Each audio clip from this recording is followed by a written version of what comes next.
But something has come up in the conversation where media is being accused of being responsible, especially multimedia and other radio stations, being accused of being responsible for the crisis. The center of the controversy is that the committee and those who agree with the committee are alleging that media published something which was wrong.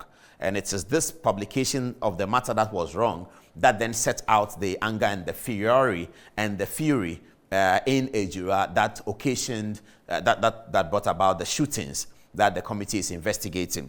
And so there's been a lot of talk about it, and some people have been very angry with it. What we are going to do now is set out some questions for our viewers to look at. And if we answer these questions one way or the other, we can make a determination whether it was wrong or not. And then we'll look at the Electronic Communications Act. So let's first look at the questions that we are setting out. We are mindful that the committee is still sitting, and so we are not able to go as far as we would normally go on a television program because the committee is still sitting. Now, let's answer these questions and then be candid and clear whether media could have been responsible for something. The first question we put is, did the media publish news that indicated that the murder of Kaka was politically motivated, that he had been killed because he was advocating against government? That's the first question we're asking.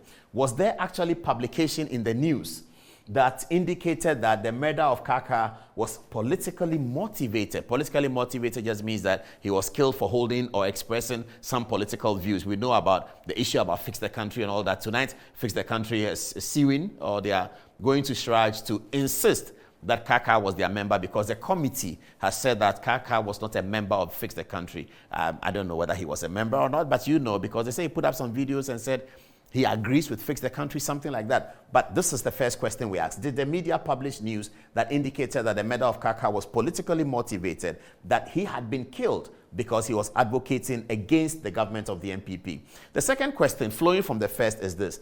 Did or could such publication have been the potential, did or could such publication have the potential to infuriate the youth in Ejura? If there was a publication that Kaka had been killed because he held certain political positions, because he was making the government unpopular, could that have the potential to infuriate the youth of Ejura? You can answer the question in the affirmative or the negative, how you see it. We'll lead you to the Electronic Communications Act and see what is there about media responsibility. The third one is this.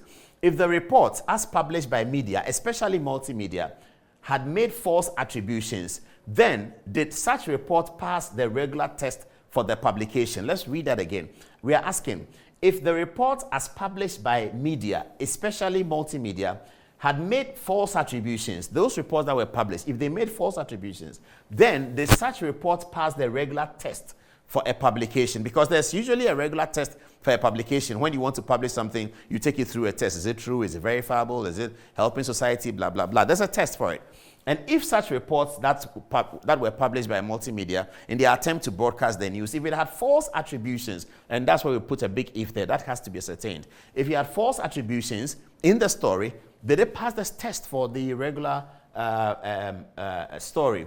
Number 4, if not, have such media houses violated provisions under the Electronic Communications Act? And that's the last question, that if such reports as published had false attributions, and all the questions that we have asked, if all those questions are answered in the affirmative, can we say that the media houses violated the provisions under the Electronic Communications Act? Now, let's show you an example of a Facebook post of one of such important journalists before we come to the Electronic Communications Act. This is the post of Manasseh Azuri, who is with the Fourth Estate.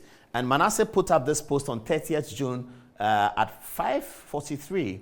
Okay, 05:43, that's in the morning, very early in the morning. He said, the soldiers who killed were deployed by the government after a mob killed an activist for making the government unpopular. That's a post from an important journalist. He said, the soldiers who killed, and I'm hoping that the committee can invite people who made posts so that they can go before the committee and explain what they know that maybe other people didn't know. Of course, journalists always have information that other people don't have. That's the work we do.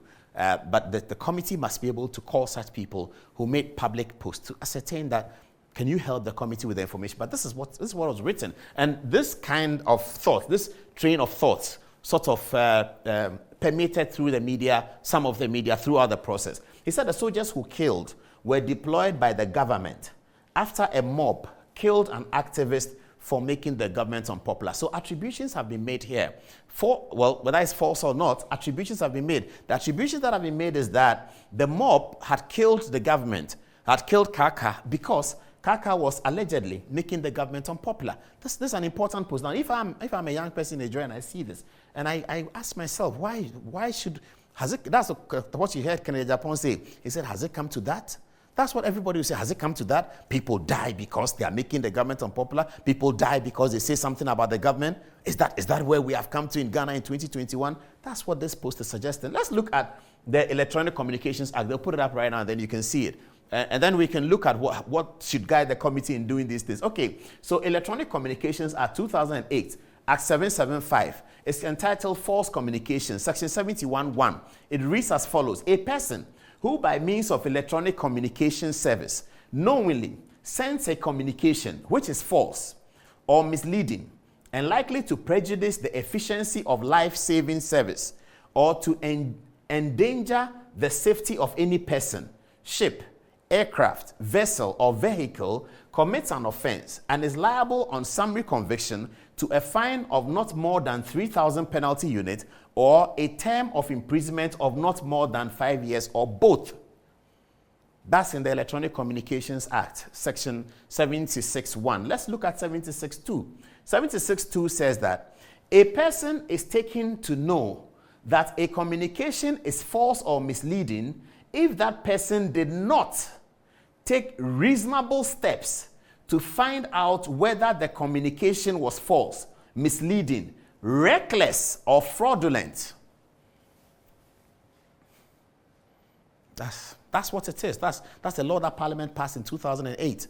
And so when people come and say that, oh, Kaka was killed because he was advocating for fix the country, and the MP people went and killed him, people can say that on the street, but a journalist and a media house cannot broadcast anything that looks like that or cannot broadcast anything that sounds like that. Whether it's on Facebook or it's in the studio or it's on the platform, journalists cannot broadcast that. As part of ethics, as part of training, but now it has been criminalized under the Electronic Communications Act, Section 76(1) and 2.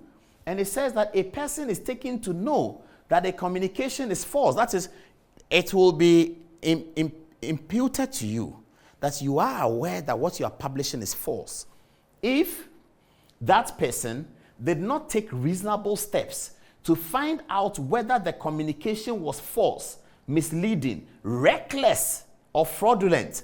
This is one. A person by means of electronic communication service knowingly sends a communication which is false or misleading and likely to prejudice the efficiency of life-saving service or to endanger the safety of any person, ship, aircraft, vessel, or vehicle, commits an offense, that means a crime, and is liable on summary conviction to a fine of not more than 3,000 penalty units or a term of imprisonment of not more than 5 years in prison. That's what the law says. This law is supposed to protect all of us. Let's look at the Facebook post again, and then let's see what happened, and then you can then look at the questions and make a determination whether the media houses who publish it or not. Now here it is. The soldiers who killed were deployed by the government after a mob killed an activist for making the government unpopular. I believe that the committee of the Interior Minister, they have their own terms of reference, but I believe they should be interested in the origin of this, because it may lead us to a conclusion. It may lead us to a genuine conclusion, but you cannot put this out if it is false. This is dangerous journalism, because people who occupy important positions must understand what they can do and what they cannot do. This one is clearly dangerous. And that is why it is punished when the Parliament was writing the law of Electronic Communications Act. Today had not happened, Ejura had not happened. But in the wisdom of the Parliament, they wanted to protect Ghana because they understand that all of these gadgets have come and all of these platforms has come. A post like this is just utterly dangerous. Let's go back and hear what Kennedy Japan says, and then we continue with the program. I am worried, but I'm worried about the media. Oh, your worry is more about the media? The media. I've always said that if Ghana will go to war, if Ghana will be destroyed, it will be from the media, the comments they make. Typical example is Ejura's case. a brother kills a brother, and it's reported out there that Fix the Country advocate has been killed because he was talking about fixing the country. I was in Turkey when I read it, and I said, oh boy, it has gotten to that, where one speaks his mind and they kill him. This is how I felt until I came back to Ghana and I got to know the true story of it. Who is causing problems? Other people have died because of false reportage. You see, we are all losing the facts because we are not looking at where the problem started. The problem is from the media. You mean the report that came out? Right.